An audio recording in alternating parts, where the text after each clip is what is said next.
Qazaqstan Respublikasyna iş saparynyň çäklerini ir bilen hormaty prezidentimiz Tewitlerin ekologiya sammitiniň geçirilýän ýeri Expo halkara sergiler merkezine geldi. Bu ýerde döwlet başlarymyzy Qazaqstan Respublikasynyň prezidenti Kasym-Jomart Tokayew mehirli garşylady. Qazaqstan Respublikasynyň prezidentiniň başçyklyk etmegine geçirilen ýokary derejedäki duşugy köp sanly döwlet başçylary, şeýlekem halkara guramalaryň ýol başlary we wekilleri gatnaşdylar.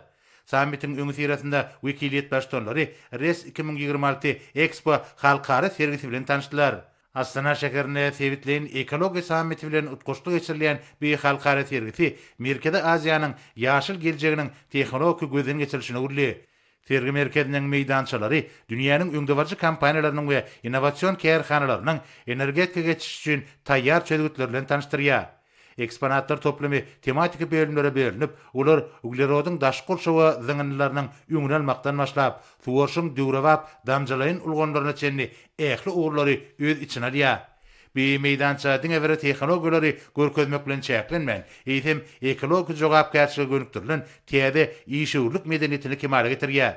Halkara sergisinde Türkmenistanyň milli pavilyony ýurdumyzyň baý medeni mirasynyň we häzirki zaman ekologiýa ulgamyna gadanan üstünlikleriniň öz bolşy sazyşygynyň aýdyň beýany urulyp, özüniň köpügürli gymmatlyklary bilen gelýänleriň ünsini çekýär.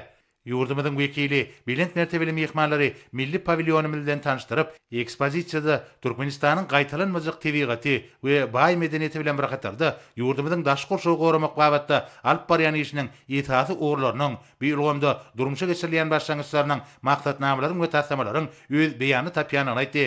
Bilinçli Türkmenistan üçin ekologiya abadançylygy milli arawaçlygyň we durnukly üçin aýrylmaz şertidir. Hormat prezidentimizin paratatly başçylygynda hemde türkmen halkynyň milli lideri, gahrman arkadağymyzyň tagallarlary netijesinde ýurdumyz daşqur şow goramagy we tebigatdan rejeli peýdalanmagy aýratyn ähmiýet berýär. Türkmenistan milli tewit we halkara derejelerini ekologiýa hemde howa wezipelerini çözmäge sallamly goşant goşýar. Ýurdumyzda her ýyl geçirilýän ähkalyk bak mekteplary munyň aýdyň misalydyr. Bir atyrly çäreler netijesinde dağı teklerimiz we şekerlerimiz güldarlygy urulyp, ýylatymyz üçin amatly howa gurşugdyrýar.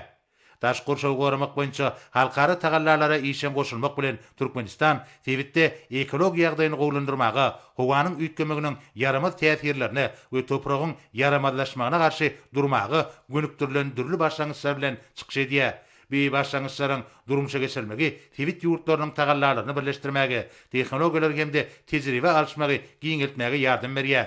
Sergi bölüminiň merkezinde türkmen halkynyň milli lideri, gahrman arkadağymyzyň Türkmenistanyň dermanlyk ösümlikleri adly köp jiltli ilmi ensiklopedik eserine möhüm orun berilipdir. Şunun bilen bir gatarda sergi diwarlyklaryna ýurdumyzyň ekologiýa ulgamyna gadananlary giňden ýaýlandyrylyp, munyň özi Türkmenistanyň ekologiýa abadançylygyny üpçün etmek we tebigata aýagyl çemeleşmek ýörelgilerine agrarlydygyny aýdyň subut edýär. Amaly haşamsyň otunyň eserleri milli pavilyonymyzyň özüne çekiji aýratynlygyny hasa artdyrdy.